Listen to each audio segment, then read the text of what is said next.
Son, and the Holy Spirit. It is good to be with you today. It was good to be with you yesterday and the day before yesterday. I was meant to serve, actually, today, but I couldn't because of my broken arm. But at least they put me to good work, a little bit, to give the sermon. So here I am.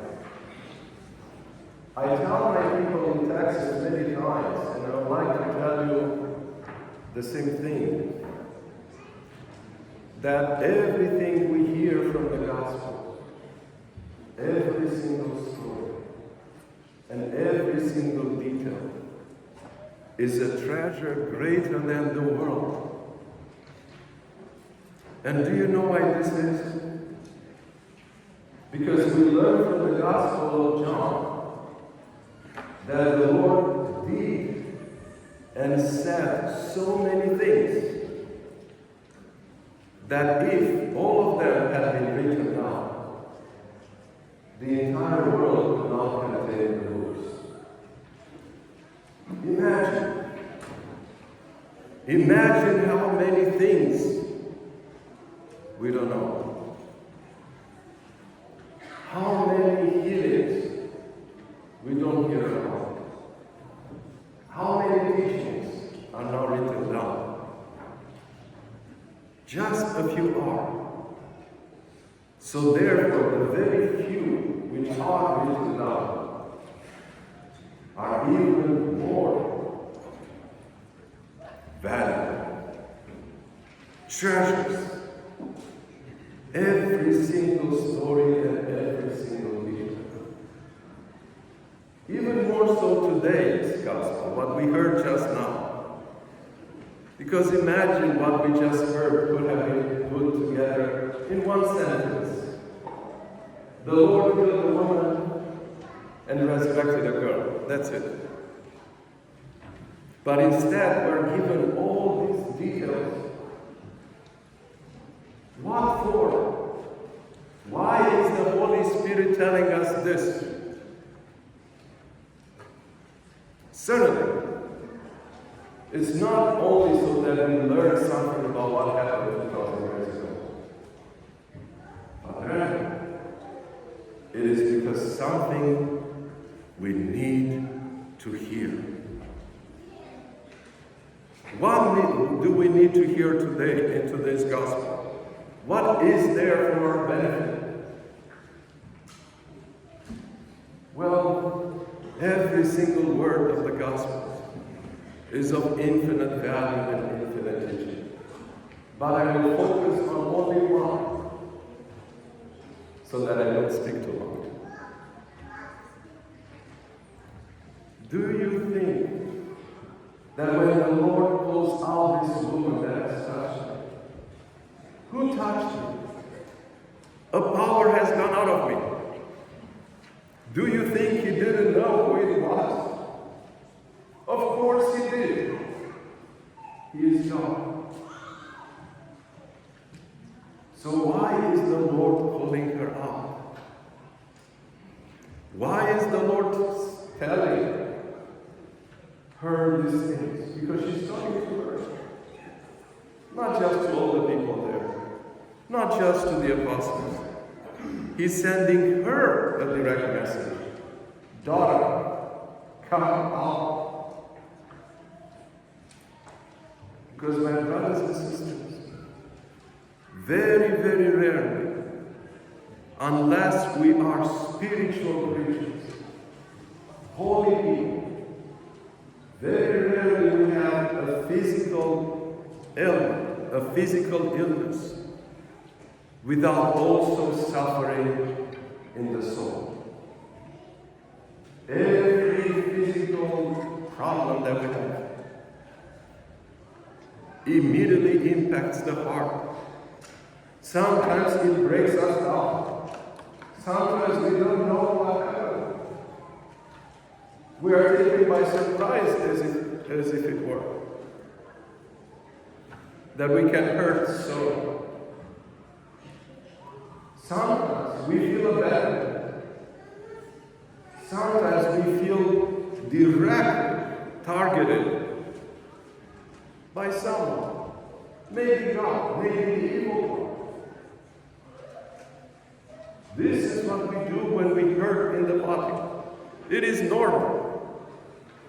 Now think of this woman. For 12 years in the home of God. Do you know what this meant? It meant that her family couldn't touch her. That her spouse, that her children, if she had two children, could not give her a hug for 12 years. It meant that she couldn't even sleep in the same room with others.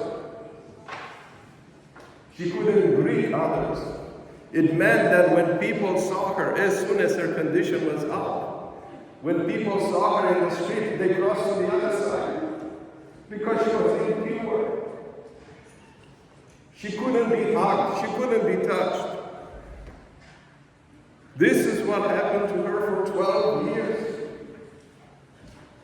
And nevertheless, when she sees the Lord, there was something on his face that told her that it was okay to touch him. Him, who is the purest thing of all, who is holiness itself.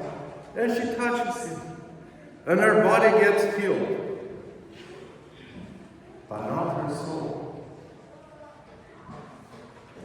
And the Lord wants her soul to be healed also. And he knows that this is what's useful to her, to gather the strength and to step up.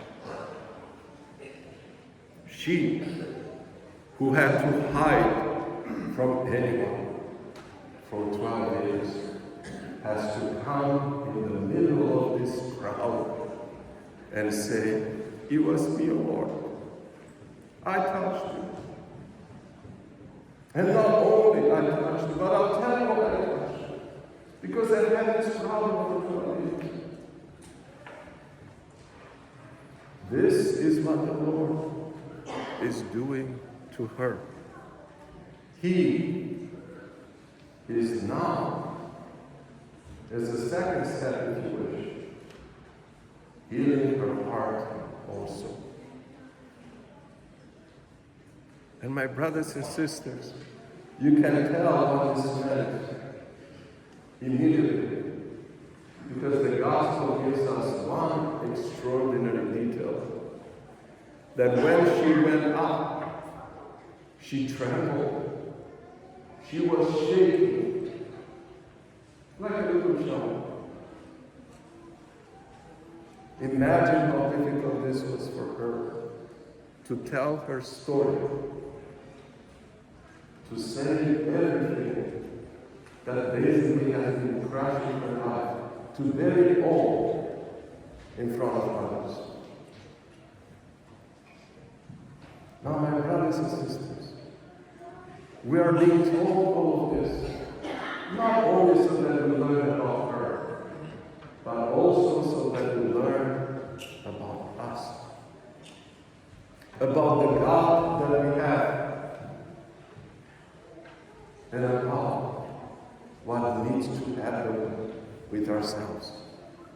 When we are broken, when we are in doubt, when we are alone, when we feel shunned by the world itself, when our own families do not see us for what we are, when there is a death to ourselves that we want to hide from anyone, everyone,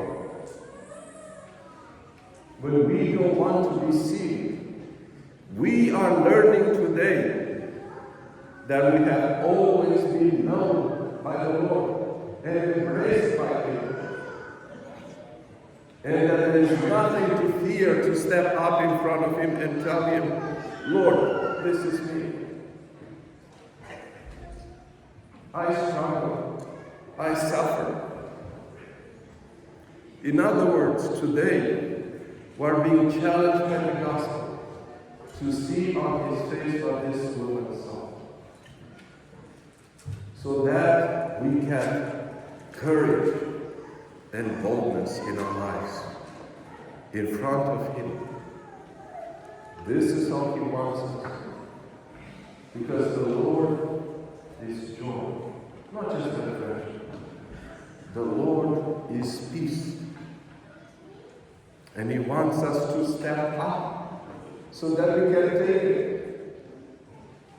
Take it from Him. Grab it. So that again, we can be part of our families and of the world. Being peace and joy ourselves. Being resurrected ourselves. Today, especially the ladies, you who are hearing directly that when He looks at you, He sees His daughters. Oh, His daughters. Do you understand what it means that the Lord Himself calls you my daughter? What does He want from you? You could ask. What does He want from me then? If He does such things. To go out. So never hesitate. Take the courage that today's gospel is giving you, among many other gospels. Because almost every single Sunday we are being told kind of the same thing. To approach Him with the boldness that only being a child of Him gives. We are not strangers. We are not enemies. To Him, we are His life itself. This is what He's given us, to give it all. So like this woman, grab His garment, take it, step up in front of Him, and open up your heart. And you, my brothers and sisters, will be healed, and you will be resurrected. In other words, today's gospel will be fulfilled in you. Forgive me, my brothers and sisters. Forgive me, my